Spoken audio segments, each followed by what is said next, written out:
Hello, landmines and jellyfish. Welcome back to Knives, I guess. And as soon as this video goes live, I'm going to Walmart to yell at ham. But for the last week, I have carried the Schrade SCHA 16B Boneyard Lazy Bones. And this is a mind-blowing case of Schrade actually naming something. It's not just number and letter salad. They use actual words, like entire words.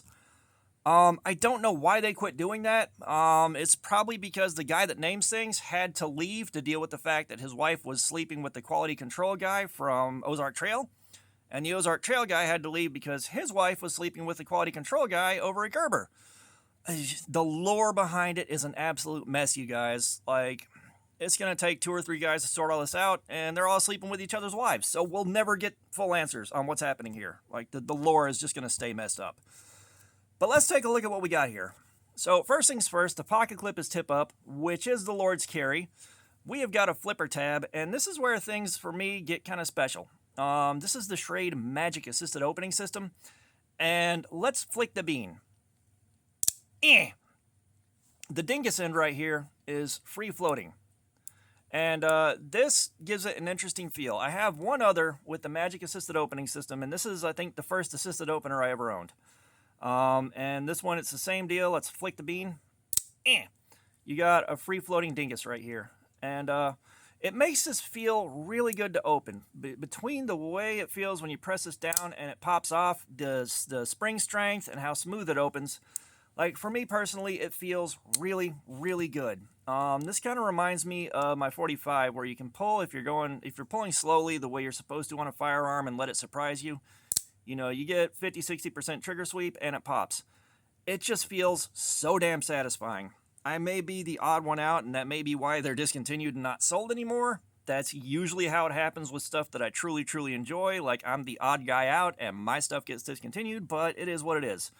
So we got a 3.2-inch blade in AUS-8, and we do have a safety on both of these. They both have a safety switch, which will stop it from opening. And then when you turn the safety off, double bean flick. Aww. I failed myself. But when it's open, you can lock the safety and it won't close. Like, it's a nice touch. It's something I don't use, but there are people that do want something like that. And I mean, if I were in certain environments where, like, I'm crawling through tight spaces and stuff's getting caught, like, if I'm going through a tight enough space, everything in my pockets gets caught and hung up, and I got to work around it, and that safety would be nice to have just so this doesn't deploy in your pocket. You know, I have gotten the balls stabbed out of me by something that partially deployed before, so it's nice if I feel like I need it. One of the things that sold me on this thing, though, was the motif here. Like, you can see you got your skull, you got your robot skeleton parts and all that, and this is definitely kind of a throwback. And if you were alive in the mid to late 90s, like, we all knew that one guy, you know. The guy that tried to dress like a tough guy that had the Walmart shirt with the skulls on it and the motorcycles, and there'd be a poster with skull, robot parts, all that on the wall, a blacklight poster from some throwback band. You know, if you know, you know. Like, if you're old enough to know, like, I don't have to describe it any further than that. You know exactly what I'm talking about. It's like the difference between art and porn. You know it when you see it. And so, I mean, that kind of sold me on it. You know, I didn't quite go that far out there in my taste, but I loved anything with skulls on it. And trying to find a knife that's put together well with skulls on it that's not below flea market grade is a bit of a challenge until you get into the custom stuff that costs, you know, $4,000 a pop, which I can't speak for y'all, but I haven't stumbled across $4,000 that I forgot about in the back of my dresser or under my couch. That hasn't happened yet. I'll let you know if it does. So, yeah, I carried this thing for the week, and one thing to note, first off, is the dingus end of the pocket clip right here. It's really flat. It's really flat, and you got high spots going down into it. So, trying to pop this in the waistband without reaching over my side like that was a challenge. Sometimes I get it on there and get it seated with some force, and sometimes I had to get my thumbnail under there and lift it out a little bit to get it to catch. And, of course, that's a me problem because I'm a complete misanthrope and carry them weird. Yeah, that is fine. But putting it in the pocket. I did do my due diligence, and I put it in my pocket and rode it there for about a half a day, and that was fine. It did a good enough job getting clipped into the pocket. Of course, extracting it from the pocket was quite easy. It did good there. It's just I ran into the same problem. I can't get down there and reach for stuff in my pocket that I need with this in the way, so oftentimes I got to pull that out of my pocket, get what I need, and then put it back, and it's inconvenient. And I don't have a lot of room to work with on that, so here we are. Now, the factory edge is a solid 7 out of 10.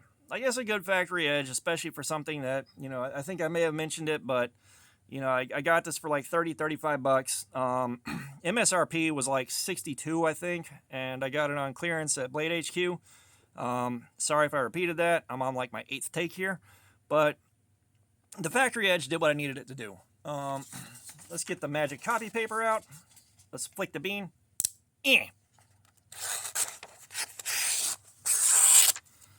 So, like, it's definitely a good factory edge. It's not quite cold steel, and it's not quite like the 18-degree edge I'd put on it myself, but, it cuts. And the cardstock, depending on what angle I'm holding it at under the camera counter, like, it'll go through it, but it's not the best cut in the world, but it's very, very good. The single layer plastic on the pallet, if I pulled it a little bit tighter and put a bit more tension on it, it would cut through it with a little tiny bit of resistance, but it definitely wasn't wadding up and tearing like a bad factory edge does under those circumstances. So, like, it carried well, it cut well, it did the things well. I cannot tell you how much I love this assisted opener. Like, everything about this is good. And, it's been discontinued for a long time. There was another one with a similar motif, kind of a pair, that I couldn't get the other one before they discontinued and vanished. Which kind of sucks, but at least I got this one. If you're trying to find one, you'll have to look on eBay. Like, I tried to look on eBay to see if there was one there just to give y'all something in that department, and I didn't find anything there today. That doesn't mean it won't pop up later. Odd stuff like this tends to show up and, disappear pretty quickly on eBay. So, if you really want one, keep an eye out. I ran it through some cardboard, and it did a good cut. Like, this is not the best cut I've ever had on cardboard, but it was certainly good enough. You got a very, very, very mild hollow grind. You can barely feel it into a flat. These things are all blended real nicely, so it did go through the cardboard pretty nicely, and it was an easy enough cut. Didn't take too much pressure, and, I'm happy with that. So, this has just been an interesting week for me. I've had this forever, never carried it for a long time, and giving it a week of carry time was definitely nice. I do love stuff like this, and, again, I wanted to play with that assisted open some more.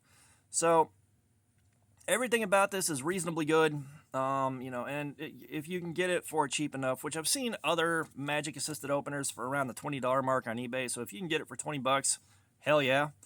But, yeah, overall, it's a pretty good knife.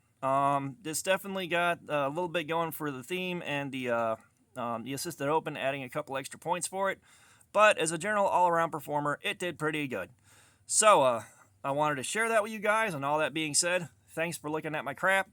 Subscribers, you guys are awesome. Y'all keep coming in. I am so grateful. We are on our slow march to 2K now, and yeah, looking for another giveaway at 2K.